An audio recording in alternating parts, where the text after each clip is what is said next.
We're going to start off not with reading the story. We're going to start off with reading the questions. If we read the questions before the reading passage, we can actually get like a sneak peek of what do I need to focus on, what do I need to pay attention to, what is super important in my story. And that'll help me get my answers correct if I kind of already know what to look out for. So I'm going to go to slide number 2, and we're going to start off by reading the questions. I'm going to zoom in just a little bit to make.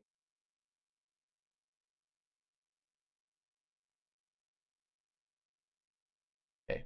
Question number 1 says, why is James Madison considered the father of the Constitution?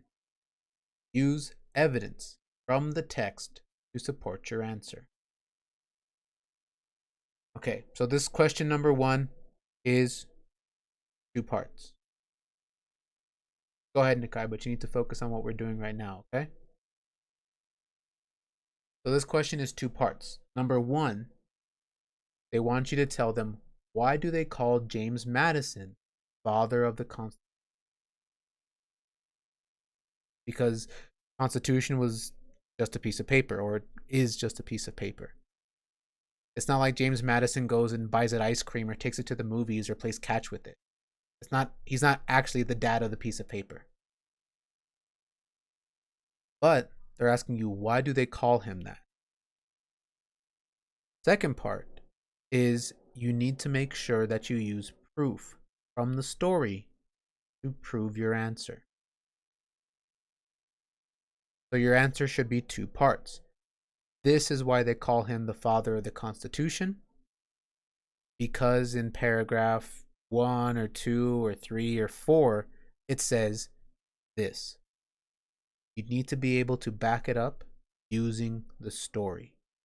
You need to have text evidence.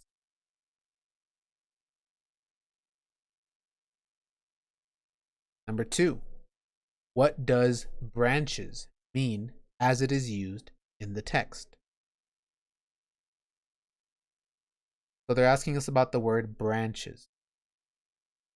We know normally branches, when we're talking about them, talk about like trees, right? The little limbs that stick off of a tree. But they're asking us the way that it's used in the text.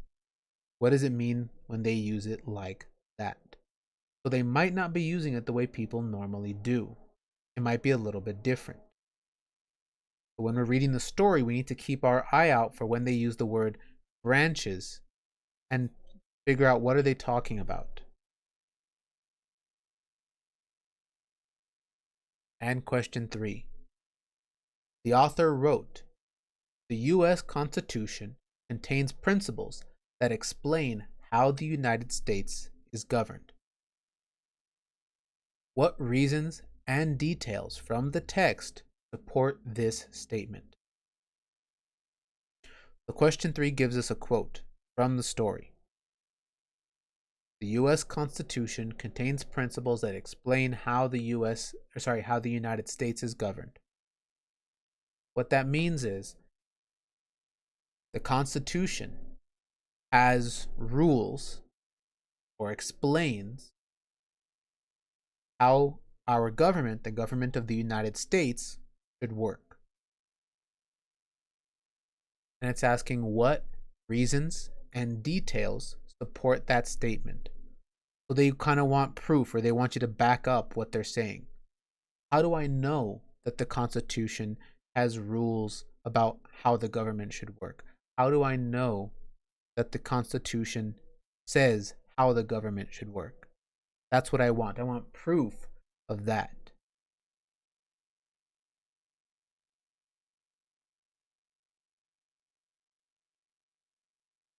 Now we can go ahead and read the actual story, now that we've read the questions.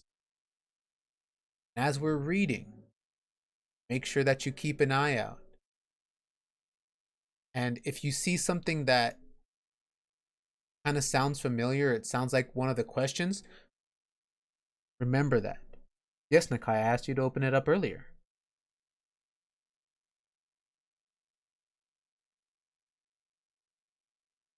So make sure that as we're reading, if you hear something that sounds familiar, it sounds similar to one of those questions, it's probably because we're finding the proof or finding the clues to answer that question.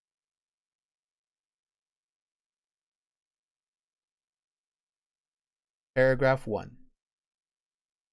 America won its independence from Great Britain in 1783. Now that we were free to govern ourselves, we needed a plan for a government. So, like we talked about, after the Americans fought against the British and after they decided they wanted to be their own country, once they won, they had to figure out, well, okay, we're not part of Great Britain anymore. We don't have a king anymore. But what are we going to do? How are we going to come up with laws? Who's going to make sure the laws are fair? How are we going to make sure everything is the way we want it to be? In 1787, the Constitutional Convention met in Philadelphia to write this new plan. The men who attended the convention and wrote the Constitution are known as the framers of the Constitution. So they had a constitutional convention. A lot of people got together, talked about it, they shared their ideas, and they decided and they wrote out how do they think the government should work. They decided, okay, who's going to be in charge of what are you going to have to do, things like that. They included such individuals as Benjamin Franklin, George Washington, and James Madison. Madison, who favored a strong national government. So these people got together, they talked about it.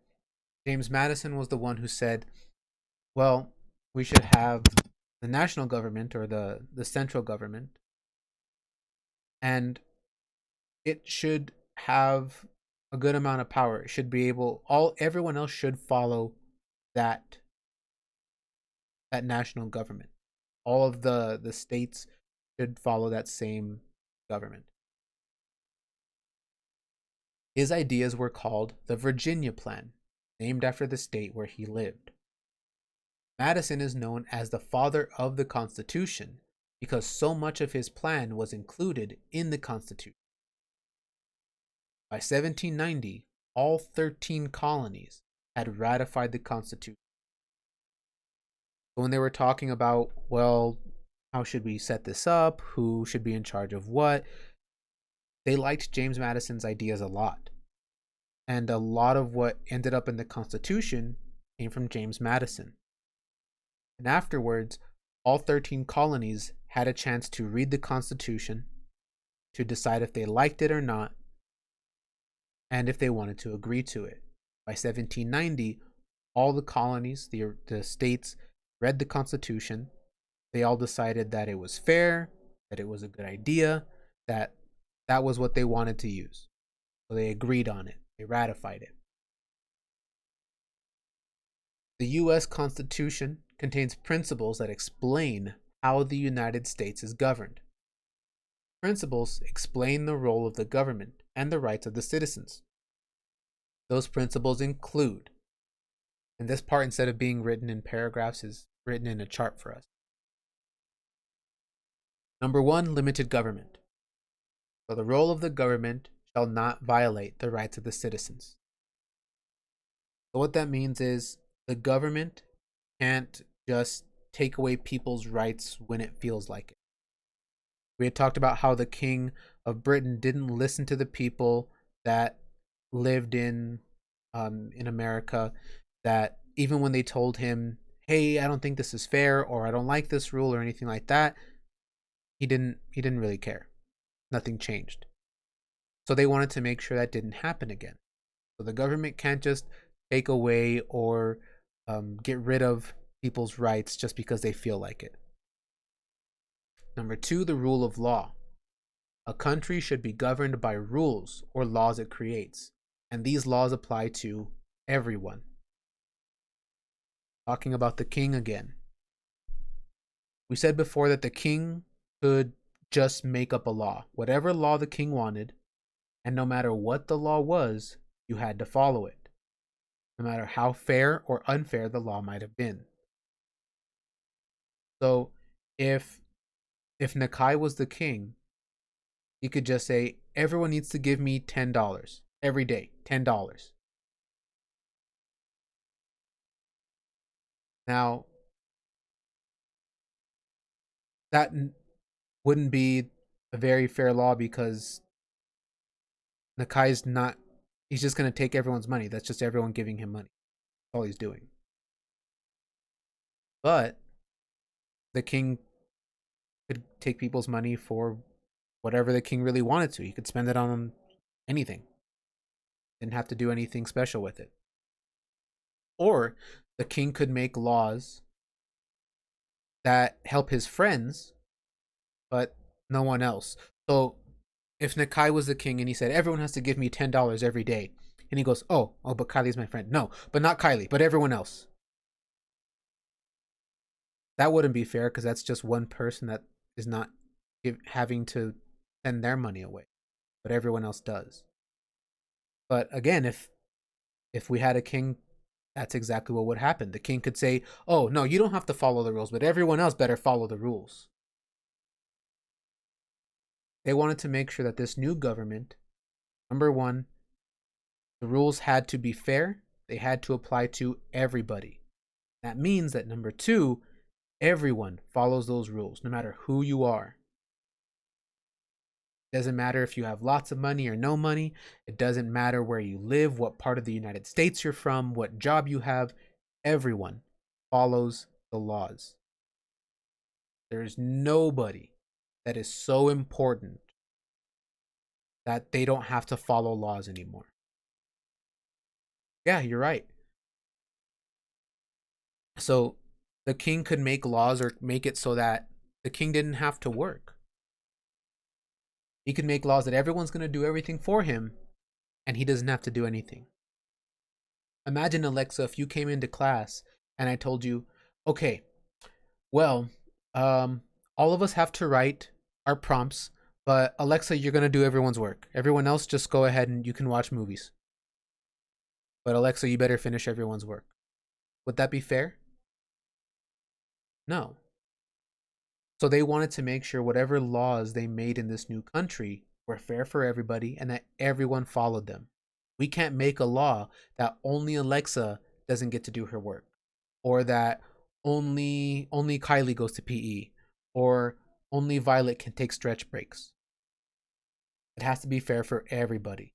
If Violet can take a stretch break, all of us can. If Kylie can go to PE, all of us can. If Alexa doesn't have to do work, none of us have to do work. I mean, unfortunately, we have work that we have to do, but you get the idea. The next one, number 3, majority rules. So what that means is voting. When there's a choice to be made, that people should vote for it. It shouldn't just be one person that makes up their mind. When there was a king, someone would go up to him and they would say, okay, king, we have these two choices. What do you think? And the king would go, I like that one. And that was it. Whatever the king chose was whatever the king chose. That was it. But they wanted to make sure that whatever decisions they made for the country, that most of the people wanted it. They didn't want any decisions that would affect everybody to be made by just a few people. Again, if we think about our class, if I told everybody, listen, we can either have 5 hours of homework or 30 minutes of homework. And instead of asking everybody, what do all of you think? I just said, Noah, what do you think? And Noah goes, I want 5 hours of homework. And then I said, okay, everyone has 5 hours of homework. That wouldn't be fair because some people might want it, some people might not. So the fair thing to do would be to vote. To have everybody say, I want it or I don't want it. And then at the end, if more people said yes, we do that. If more people said no, that. Yes, Jadine. This, guys, you don't lose it because on Monday we're gonna. How do you highlight? So put it in a For safe highlighting, you can spot. just do it like we did on our daily comprehension review. You can use the lines to just underline things. Oh, okay. What's up, Kylie?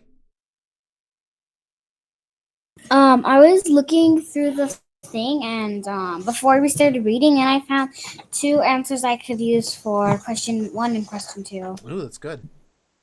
What's up, Alexa? Do we start now? You can be answering the questions while we're reading it. Yeah, that's fine. Okay, thank you.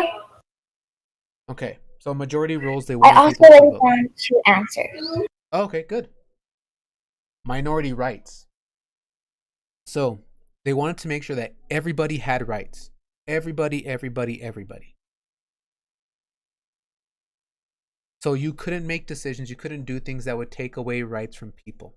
No matter who you were, you still had rights. Separation of powers. Again, they didn't want a king anymore. A king, all the power is with the king. Whatever the king decides, that's what happens. Whatever the king wants, that's what happens. Whatever the king says, that's what happens. It'd be true for a queen too. So if we said, like, if Violet was queen and she said, everybody must bring me vanilla ice cream. Well, then we had to. There was no, but I don't have vanilla ice cream.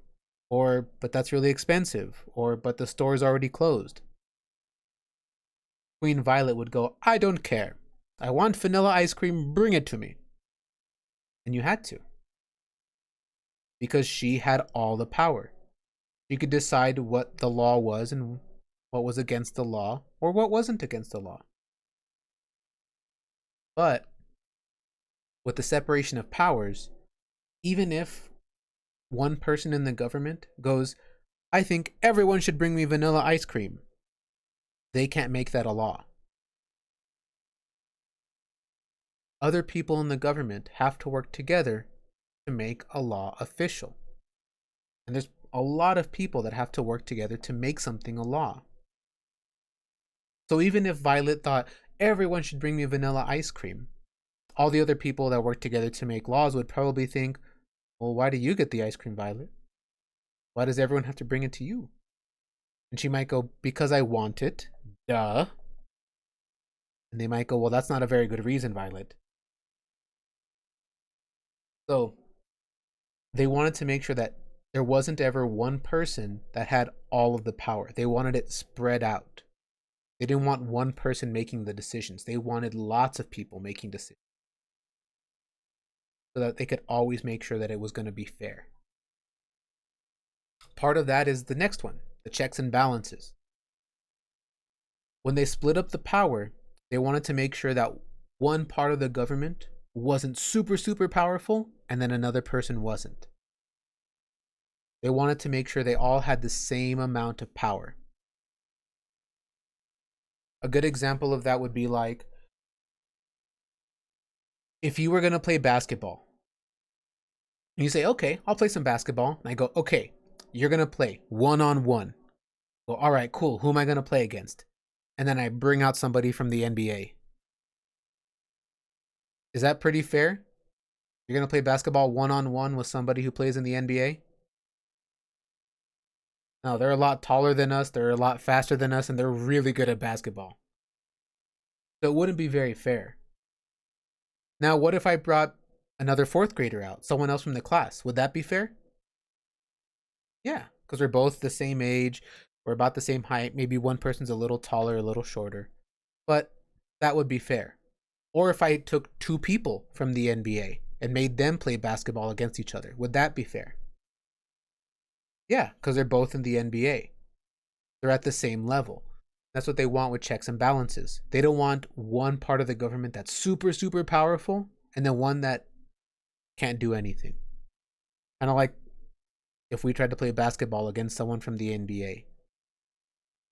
It would not be a very fair game of basketball. The next one is popular sovereignty. So they wanted everything spread out. They didn't want one person to make all the decisions. They wanted people to vote, to have a chance to say whether they liked something or not. The problem is that, especially as the United States got bigger and bigger and bigger, they realized, wow, there's gonna. Here. Okay, Christopher. They realized, wow, there's a lot of people. If we vote every single time, and everybody has to vote, it's gonna take a long time to make any decisions. So what they decided was this: instead of everybody voting every single time, people would pick a representative.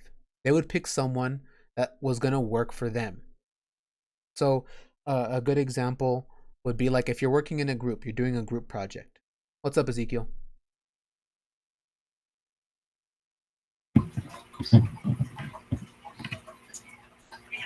Just waving by. To who, sir? Heyo. Well, we're not done yet.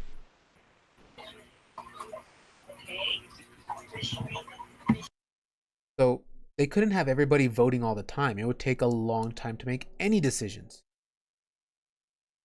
But what they did was they made it so that people would pick representatives. The representative is like a person who works for the government, but they are the people who basically kind of vote for a group of people. An example might be if I said, okay, we're working in groups like we did the other day. We worked in groups to work on our what was it? Was it the alliteration? Yeah, the alliteration. We worked in groups to figure out sentences for our alliteration. At the end, afterwards, I asked, okay, somebody from the group, tell me what you wrote. That one person was like a representative for your group. So that everybody wasn't talking at the same time. There was one person that kind of said, okay, I'm going to say what our group did. And that's what the representative does. There's representatives for different states or even for different parts of states. So we vote for those representatives. They go to the government, and when they're trying to decide, is this a good idea or a bad idea, they can go, oh, well, you know what? I'm from Texas, and the people in Texas think this is a good idea. Or I'm from Texas, and the people in Texas think this is not a good idea. And so they kind of vote for us.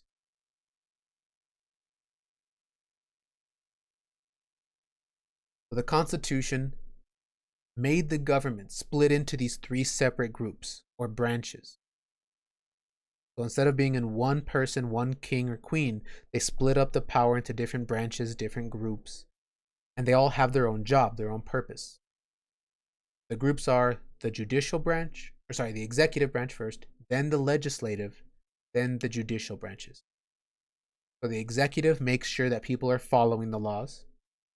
The legislative makes the laws, and the judicial are the ones that decide if the laws are fair. So they all work together to make sure everything's fair and that everyone gets treated equally under the law. Now that we read our passage, we can go ahead, and if you've already started, absolutely fine. But if not, go ahead, read the questions again, and write your answers in these blue boxes underneath the questions.